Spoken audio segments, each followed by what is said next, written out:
had a picture-perfect childhood. I was a straight-A student from the time that I was in grade school all the way up for high school.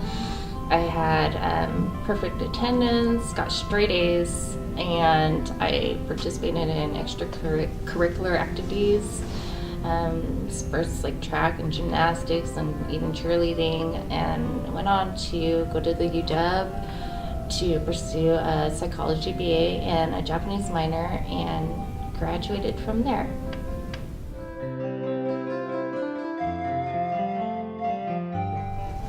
So growing up, I had a pretty decent life. You know, I was in an average family, a single parent mom, brother, sister, went through school, did pretty good grades. I wasn't into the cheerleading or the sports or that sort of thing, but I hung out with all those people. My goal was I wanted to have a career when I graduated as a secretary, and just like my mom, who worked for the House of Representatives at the time. So I shadowed her at work one day, and I really decided I liked this. So when I got to high school, I started a program called Office Education Association, and my name's Rodney. I grew up in North Bend, Washington. I went to the elementary schools and middle schools and high schools. I played a lot of sports as a young kid. I was on swim teams. I played baseball. My dad coached us all through Little League. I went on to play a little bit of baseball in high school, but my passion was men's softball. I started playing at a very young age. I just had average grades in high school, but I did graduate.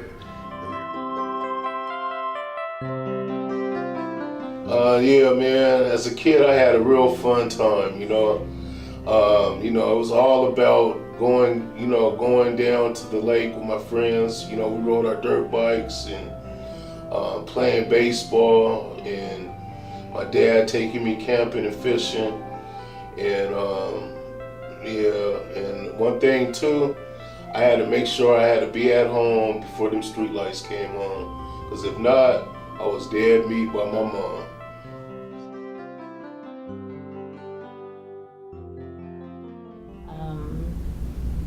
I just continued to experience some really heavy depression for the next 4 years through high school, and wanted to kill myself actually, and I knew that things were not quite normal, so one night he was really abusive and he was beating me pretty severely. And so I went to the manager scared to death. The manager shows up with a gun, shoots him 7 times right in front of me, and he kills him. And from that moment on, my life started spiraling downhill. Over the next 10 years, I ended up... So through my high school career, I was introduced to marijuana and alcohol. I got married at a very young age, and I had 3 children by the time I was 22 years old. My alcoholism got worse. I was not a very good husband, a very good father. Well, actually, my first hit was a marijuana joint when I was playing basketball, and next time I drunk a 40 ounce of Old English, me and my best friend at that time, and we was blasted, and that was the first time I got drunk, and I must have been at least 10 years old, and I didn't start.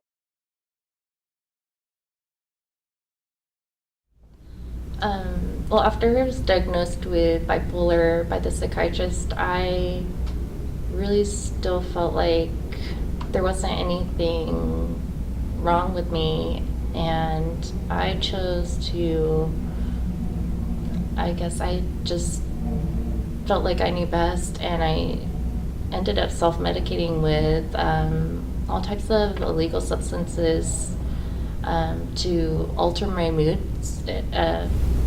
So hitting rock bottom for me was just doing something I never imagined I would do, which is shoplift. Just, to begin supporting my habit for drugs, and at the very end, losing everything, losing a roof over my head and becoming homeless for a few years. What changed my life was when my son, who was unplanned, he came into my life and I became pregnant with him. He was taken away by CPS at the time that he was born at the hospital. I ended up in jail, I can't tell you how many times. I was in prison twice. I started doing methamphetamine after the alcohol. I started selling it to survive. I ended up, in prison twice for about 4 years for the delivery of meth. The first time I got out, I went back again within 10 years. I started right back into meth. On top of that, I started gambling. Every penny I went to that, and I was homeless. I landed back in prison again. Divorce. Got And out. shortly after the divorce, I started doing methamphetamines, which led to me selling methamphetamines because I was unemployable. I ended up getting some charges and doing some time in prison. When I got out of prison, I did my DOC obligations, and as soon as my obligation was over, I continued selling methamphetamines. It took 4 years to finally hit bottom because I was homeless and nobody let me come over, and all my friends turned their backs on me. Yeah, the high school partying was partying, having fun. Then the gangs came in, where it got a little serious and really dangerous. And when the gangs and the drug dealing came in, that was some scary shit. And when that hit, it started out as fun, and then when everybody started going to jail and the killings, that's when the drugs came in. That's when I started doing the drugs.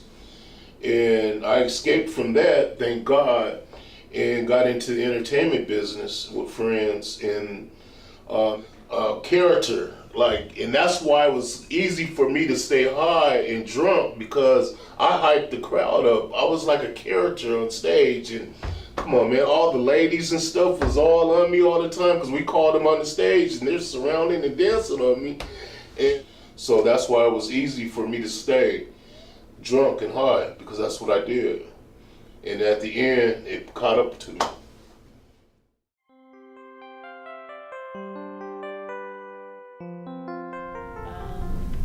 Well, I was really fortunate to come to Valley Cities and find them when I moved back to Federal Way.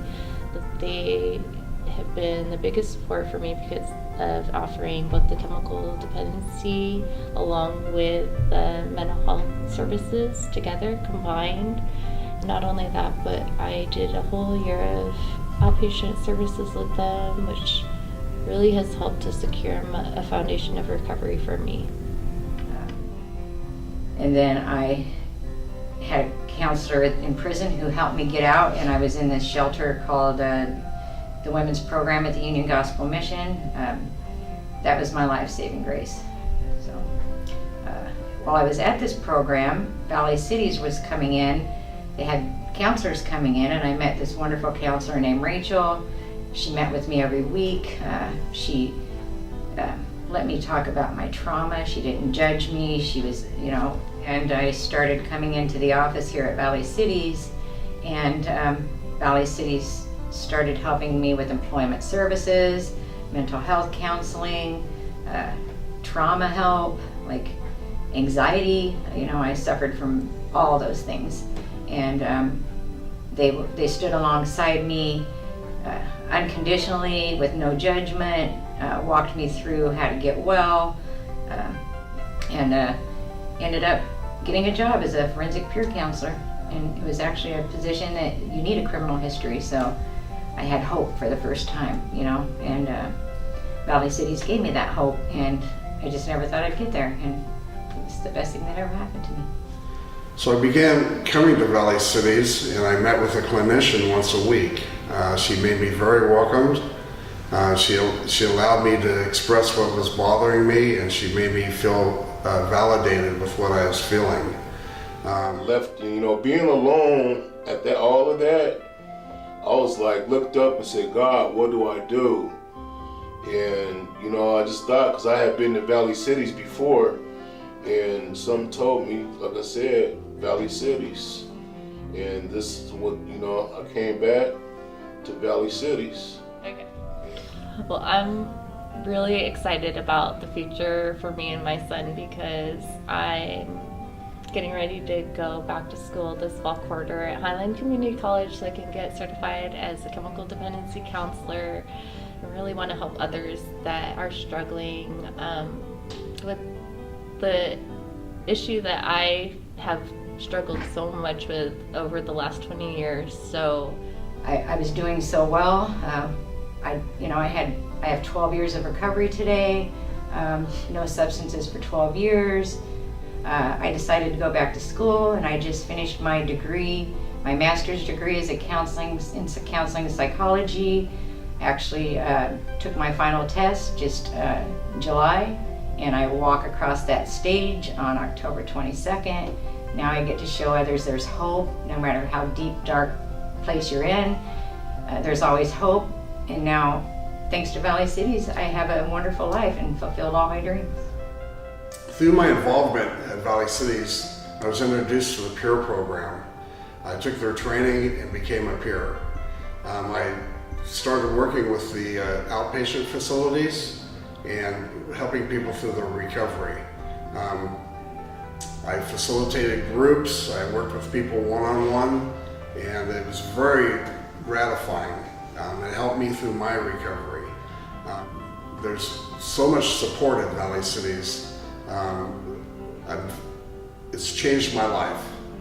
You know, my insecurities have gone away. My emotional trips aren't so big. It's mellowed me out, and it's given me an opportunity to be happy. And for the first time in my life, I have been very happy. I really appreciate everything Valley Cities did, and I appreciate you guys. I love you. Thank you. Thank you. So now I'm actually an employee of Valley Cities, and I have the best job in the world. I get to do what I love. I get to see people grow. I know I'm sitting here kind of in tears, but it's tears of joy. I get to give back today, and every day I model what recovery is for my clients, and I get to watch people graduate every day from drug and alcohol treatment. They learn all the skills they need to for recovery. And I'm really very, very grateful to be featured. Me and my son were featured on this annual report. It means a lot to me because it just shows me, it reminds me of how hard I've worked to get him back, and it was all really thanks to Valley Cities for everything that they have done for me, and they've been wonderful. They've been there for me every step of the way. So thank you so much.